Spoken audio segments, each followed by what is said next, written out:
എല്ലാവർക്കും നമസ്കാരം. ഇന്ന് ഞാൻ ഗോതമ്പ് പൊടിയും റവയും ഉപയോഗിച്ചിട്ട് ഒരു സോഫ്റ്റ് അപ്പവും അതുപോലെ അതിന് ഒരു വെജിറ്റബിൾ കറിയാണ് ഉണ്ടാക്കുന്നത്. ഉണ്ടാക്കാനായിട്ട് തലേദിവസം തന്നെ മാവ് നമ്മൾ കലക്കി വെക്കണം. അപ്പോൾ അതിനായിട്ട് ഞാനിവിടെ ഒരു കപ്പ് ഗോതമ്പ് പൊടിയാണ് എടുത്തിട്ടുള്ളത്. ഇത് 250 ml മെഷറിംഗ് കപ്പാണ്. ഞാൻ അര കപ്പ് റവയാണ് ചേർത്തിട്ടുള്ളത്. ഇത് വറുക്കാത്ത റവയാണ്. ഇതിലേക്ക് 1 ടീസ്പൂണോളം ഈസ്റ്റാണ് ചേർത്തിട്ടുള്ളത്. ഇത് ഇൻസ്റ്റൻറ്റ് ഡ്രൈ ഈസ്റ്റാണ്. ഞാനിതിലേക്ക് 1 ടീസ്പൂണ് പഞ്ചസാരയും കൂടി ചേർത്തിട്ടുണ്ട്. കുറച്ച് വെള്ളം ഇതിലേക്ക് ഒഴിച്ചു കൊടുത്തിട്ട് ഒരു സ്പൂൺ ഉപയോഗിച്ച് എല്ലാം കൂടെ ഒന്ന് മിക്സാക്കി എടുക്കണം. അതിനുശേഷം നമുക്കിത് മിക്സിയിൽ അരയ്ക്കാനുള്ളതാണ്. നമ്മൾ ചേർത്തിട്ടുള്ള പഞ്ചസാര, ഈസ്റ്റ്, അതുപോലെ റവ ഇതെല്ലാം കൂടെ ഒന്ന് മിക്സ് ആവാൻ വേണ്ടിയിട്ടാണ് ഇങ്ങനെ ഒന്ന് ഇളക്കി കൊടുക്കുന്നത്. അതിനുശേഷം ഇത് നന്നായിട്ടൊന്ന് അരച്ചെടുത്തിട്ട് വരാം.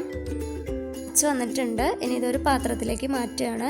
പാത്രം എടുക്കുമ്പോൾ നിങ്ങൾ കുറച്ച് വലിപ്പമുള്ള പാത്രം എടുക്കാൻ ശ്രദ്ധിക്കണം. കാരണം ഇത് ഫെർമെൻ്റായി വരുമ്പോഴത്തേനും പുറത്തേക്ക് പോകാനായിട്ടുള്ള ചാൻസ് ഉണ്ട്.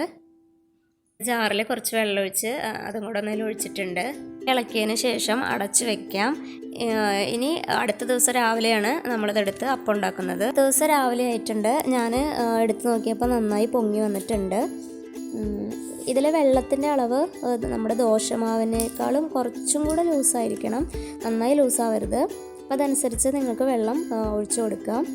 ഇനി നമുക്ക് ഇത് ചുട്ടെടുക്കാം. ഇതിനുള്ള ഉപ്പും കൂടെ ചേർത്തിട്ട് നന്നായിട്ട് ഇളക്കി കൊടുക്കാം. ഇടാനായിട്ട് ഞാൻ കല്ലടുപ്പിൽ വെച്ചിട്ടുണ്ട്. ഒരു ചൂടാവുന്ന സമയത്ത് നമുക്ക് കറിക്കുള്ള കാര്യങ്ങൾ നോക്കാം. അതിനായിട്ട് ഞാൻ മീഡിയം സൈസിലുള്ള ഒരു ഉരുളക്കിഴങ്ങാണ് എടുത്തിട്ടുള്ളത്. ചെറിയ കഷ്ണങ്ങളാക്കിയിട്ട് ഒരു കുക്കറിലേക്ക് ഇട്ടിട്ടുണ്ട്. ഒരു ചെറിയ ക്യാരറ്റും കൂടെ ഞാൻ കട്ട് ചെയ്തിടുന്നുണ്ട്. ഞാൻ കുറച്ച് ഗ്രീൻ പീസ് തലേദിവസം തന്നെ കുതിർത്താൻ ഇട്ടിട്ടുണ്ടായിരുന്നു. ഏകദേശം ഒരു അരക്കപ്പിൻ്റെ അടുത്ത് ഞാൻ കുതിരാൻ ഇട്ടിട്ടുണ്ടായിരുന്നു. അതും കൂടെ നമുക്കിതിലേക്ക് ഇട്ട് കൊടുക്കാം. ഇതിനനുസരിച്ചിട്ടുള്ള പച്ചമുളകും കൂടിയും ചേർത്ത് കൊടുക്കാം. ഞാനിവിടെ ഒരു പച്ചമുളകാണ് എടുത്തിട്ടുള്ളത്. ഇനി ഒരു ചെറിയ സൈസിലുള്ള തക്കാളിയും കൂടി ഇതിലേക്ക് കട്ട് ചെയ്തിട്ട് കൊടുക്കാം. ഇതിലേക്ക് ആവശ്യത്തിനുള്ള കുറച്ച് ഉപ്പും കൂടി ഇട്ട് കൊടുക്കാം. ഇത് വേവിക്കാനായിട്ട് ഏകദേശം 3/4 കപ്പോളം വെള്ളം കൂടെ ഞാൻ ഒഴിച്ചിട്ടുണ്ട്.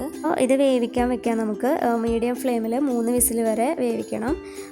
ഇത് വെന്ത് വരുന്ന സമയം കൊണ്ട് അപ്പം നമുക്ക് ചുട്ടെടുക്കാം. ദോശക്കല്ല് ഇവിടെ നന്നായി ചൂടായി വന്നിട്ടുണ്ട്. ഇനി ഇതിലേക്ക് കുറച്ച് വെളിച്ചെണ്ണ ഞാൻ സ്പ്രെഡ് ചെയ്ത് കൊടുക്കുകയാണ്. അതിനുശേഷം നമുക്ക് മാവ് ഒഴിച്ച് കൊടുക്കാം. ഒരു കയ്യിൽ മാവ് ഒഴിച്ചിട്ട് വെറുതെ ഒരു ഷേപ്പിന് വേണ്ടി മാത്രം പരത്തി കൊടുത്താൽ മതി. നൈസായി പരത്തരുത്. ഈ സമയത്ത് ഫ്ലെയിം നല്ല കൂട്ടിയിടണം. ഇപ്പോൾ ഇതിൽ ചെറിയ ചെറിയ ഹോളുകളൊക്കെ വരാൻ തുടങ്ങും. അതിനുശേഷം മീഡിയം ഫ്ലെയിമിലിട്ടിട്ട് നമുക്കിത് മൂടി വെച്ച് ഒന്ന് വേവിക്കാം.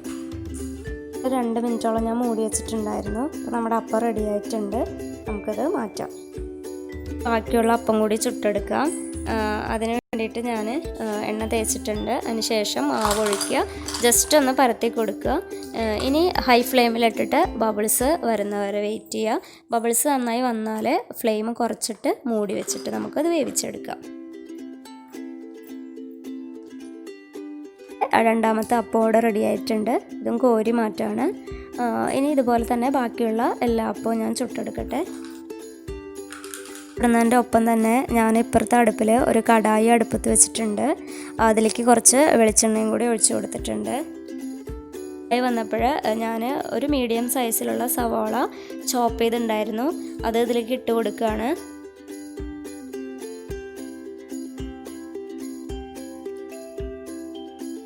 സവാള നന്നായിട്ടൊന്ന് വാട്ടിയെടുക്കണം. ഇതിലേക്ക് ഞാൻ ഒരു പച്ചമുളക് അങ്ങനെ തന്നെ ചേർത്ത് കൊടുക്കുന്നുണ്ട്. 1 ടീസ്പൂൺ ഇഞ്ചി വെളുത്തുള്ളി പേസ്റ്റും കൂടി ചേർക്കുന്നുണ്ട്. ഇതിൻ്റെ പച്ചമണം പോകുന്നത് വരെ ഒന്ന് വഴറ്റിയെടുക്കാം. അപ്പെല്ലാം ചുട്ടെടുത്ത് കഴിഞ്ഞിട്ടുണ്ട്. ഇത് വളരെ സോഫ്റ്റ് ആയിട്ടുള്ള അപ്പമാണ്. നിറച്ച് ഹോൾസൊക്കെ വന്നിട്ടുണ്ട്. നല്ല ടേസ്റ്റ് ആയിട്ടുള്ള അപ്പമാണ്. നിങ്ങൾ ഒരു പ്രാവശ്യമെങ്കിലും ഒന്ന് ട്രൈ ചെയ്ത് നോക്കണം. സവാളയൊക്കെ നന്നായി വാടി വന്നിട്ടുണ്ട്. ഇതിലേക്ക് 1/2 ടീസ്പൂണ് മഞ്ഞൾപ്പൊടി, 1 ടീസ്പൂണ് മുളക് പൊടി, 1/2 ടീസ്പൂണ് മല്ലിപ്പൊടി, ഒരു 1/4 ടീസ്പൂണ് കുരുമുളക് പൊടി, അതുപോലെ 1/2 ടീസ്പൂണ് ഗരം മസാല പൊടി. ഇതെല്ലാം ചേർത്ത് കൊടുക്കാം. ഞാൻ 1/4 ടീസ്പൂണ് കറുവപ്പട്ട പൊടിയാണ് ഇപ്പോൾ ചേർത്തത്. ഇത് ചേർത്താൽ നമ്മുടെ കറിക്ക് നല്ലൊരു ഫ്ലേവർ കിട്ടും. ഇനി പൊടികളുടെ പച്ചമണം പോകുന്നവരെ നന്നായിട്ടൊന്ന് വഴറ്റിയെടുക്കണം. പൊടിയൊന്നും കരിഞ്ഞു പോകാതിരിക്കാൻ വേണ്ടി ശ്രദ്ധിക്കണം. നല്ല പ്രഷറെല്ലാം പോയിട്ടുണ്ട്. തുറന്ന് നോക്കിയപ്പോൾ പച്ചക്കറിയും ഗ്രീൻ പീസും എല്ലാം നന്നായി വെന്ത് വന്നിട്ടുണ്ട്. നമ്മുടെ മസാലയെല്ലാം നന്നായി മൂത്ത് വന്നിട്ടുണ്ട്. ഇനി ഇതിലേക്ക് വേവിച്ച് വെച്ചിട്ടുള്ള പച്ചക്കറിയാണ് ചേർക്കേണ്ടത്. ഇനി ഞാൻ ഈ കയ്യിൽ ഉപയോഗിച്ചിട്ട് കഷ്ണങ്ങൾ ഒന്ന് കുത്തി കൊടുക്കുന്നുണ്ട്. ഇങ്ങനെ കഷ്ണങ്ങൾ ഉടച്ച് കഴിഞ്ഞാൽ കറിക്ക് ഒന്നും കൂടെ തിക്നെസ് ഉണ്ടാവും. സമയത്ത് ഉപ്പിൻ്റെ കുറവുണ്ടെങ്കിൽ അതും കൂടി ഇട്ട് കൊടുക്കാം. കറി ഇവിടെ റെഡി ആയിട്ടുണ്ട്. ഇങ്ങനെ വേണമെങ്കിലും കറി ഉപയോഗിക്കാം. ഞാനിതിലേക്ക് കുറച്ച് തേങ്ങാപ്പാലും കൂടെ ചേർക്കുന്നുണ്ട്. തേങ്ങാപ്പാൽ ചേർത്താൽ ഒന്നും കൂടെ ടേസ്റ്റ് ഉണ്ടാവും. ഇവിടെ ഏകദേശം 1 കപ്പോളം തേങ്ങാപ്പാലാണ് ഞാൻ എടുത്തിട്ടുള്ളത്. അതും കൂടെ ചേർത്തിട്ട് ഒന്ന് തിളപ്പിച്ചെടുക്കുന്നുണ്ട്.